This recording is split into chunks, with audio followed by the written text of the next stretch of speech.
మనుషుడు బహుశా మీరు కూడా తలస్తా ఇలాగ వచ్చిండొచ్చు, ఇదే నా అవసాన దశ, ఇంకెంత, ఇది రాత్రే, ఇదే ఆఖరి, ఇదే రాత్రి భోజనం, ఇదే ఆఖరి రాత్రి భోజనం, ఇదే ఆఖరి రాత్రి నిద్ర, ఇదే ఆఖరి కూడిక, ఇదే ఆఖరి జీవితం, ఇదే ఆఖరి ప్రార్థన, ఇదే ఆఖరి ఆరాధన, ఇదే ఆఖరి మీటింగ్, ఇదే ఆఖరి అనుకుండొచ్చు.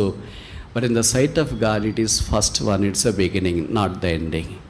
దేవుని దృష్టిలో ఇది ఆరంభం మాత్రమే కానీ ముగింపు కాదు. అందుకే దేవుడి యాకోబునకు ఆ రాత్రి కలలో ప్రత్యక్షమైనట్లు వాక్యంలో మనం గమనిస్తున్నాం. యాకోబుతో దేవుడు మాట్లాడటానికి నిచ్చెన ఏర్పాటు చేసి నిచ్చెన పైనుండి నిలిచి దేవుడు యాకోబుతో మాట్లాడాడు. నేను అంటే ఈ వాక్యం చదివినప్పుడు అనుకుంటా, బహుశా యాకోబు నిద్రపోయేటప్పుడు కూడా ప్రభువా చాలా అలసిపోయాను, మా అన్నయ్య వెనక నుండి వస్తాడేమో, చంపుకోకుండా నా చుట్టూ దేవతలను కాపుంచు అని ప్రార్థన చేసుకుని పడుకున్నట్లు కూడా రాయబడలేదు. మరి మనం అలా ఊహించుకోలేము, ఎందుకంటే దేవునితో ఆయనకి ఇంకా అంత అటాచ్మెంట్ రాలేదు. కానీ దేవుడు ఆయన దర్శించడానికి ఇష్టపడ్డాడు. ఒంటరిగా పరుగులు తీస్తున్నావా, ఏకాకయ్యావా, తల్లిదండ్రులు దూరం అయిపోయారా, తోబుట్టోళ్ళు తరిమి వేసారా, స్నేహితులు దూరం అయిపోయారా, నీకు పరిచయస్తులు అందరూ గాలికి ఎగిరిపోయినట్లు కెరటాల వలె ఎగిరిపోయారా, ఏకాకిగా మిగిలిపోయావా? చీకటి కదా, అలమటిస్తుంది కదా, అరణ్యం కదా, ఆయన పలకరించేవారు లేరు కదా, భవిష్యత్తు అంతా అంధకారంగా ఉంది కదా, ఏం చేయాలో దిక్కుదోచదు కదా, ఇదే ఆఖరి అనుకుంటున్నావు కదా. చదువైనా, ఉద్యోగమైనా, కుటుంబ జీవితమైనా, సంసార జీవితమైనా, సేవైనా, వ్యాపారమైనా, బాధ్యతలైనా బహుశా యాకోబు వలె చీకట్లో ఉంటే నీతి సూర్యుడు ఉదయించకుండా మానాడు.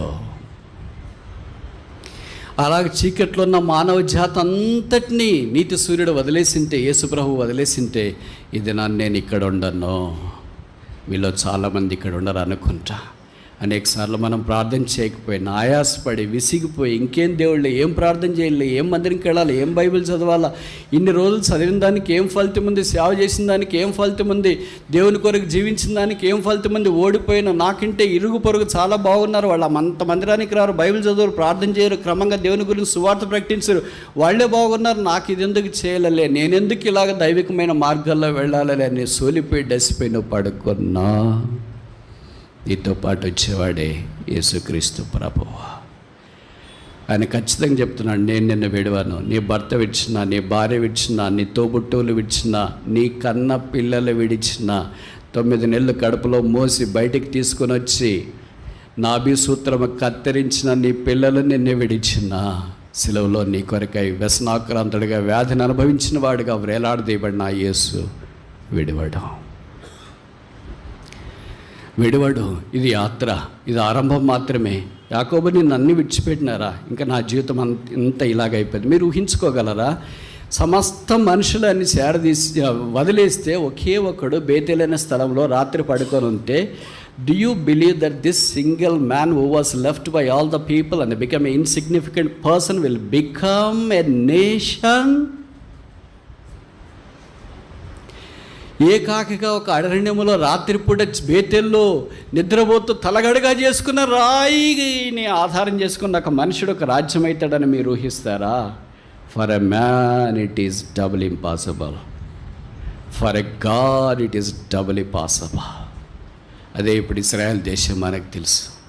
ఆ దినాన దేవుడు యాకోబుని విడిచిపెట్టింటే ఈ దినాన దేశం కొని కోల్పోయిండేదేమో. అలాగే మన జీవితాలు కూడా యాకోబు కంటే గొప్పవారమేం కాదు, కానీ యాకోబు దేవుడు ఎవనికి ఆశ్రయము దుర్గమై ఉన్నాడు. ఎవడు యాకోబు దేవుని మీద ఆనుకొననో మనసు పెట్టుకొననో వాడు ధన్యుడని బైబిల్లో రాయబడింది. ఎందుకంటే ఆయన విడవను ఎడబాయని దేవుడు. ఈ మధ్యాహ్నం బలలో పాలు పొందక మునుపు ఎన్నిసార్లు ఆయన విడిచిపోయాము.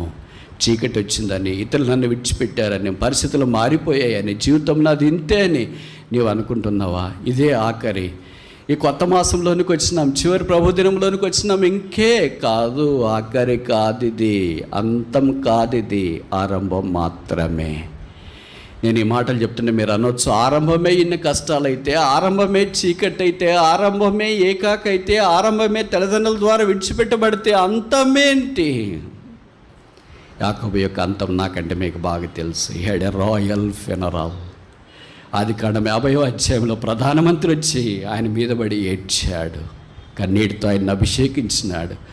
తలగడగా రాయి పెట్టుకోవటానికి కూడా రాయి దొరకని ఒక యాకోబు ప్రధానమంత్రి ద్వారా భూస్థాపన కార్యక్రమం. ఎలాగంటే డాక్టర్లు వచ్చి ఆయనకు మొట్టమొదట ఎంబాంబింగ్ చేసినట్లు వాక్యంలో మనం చూస్తున్నాం.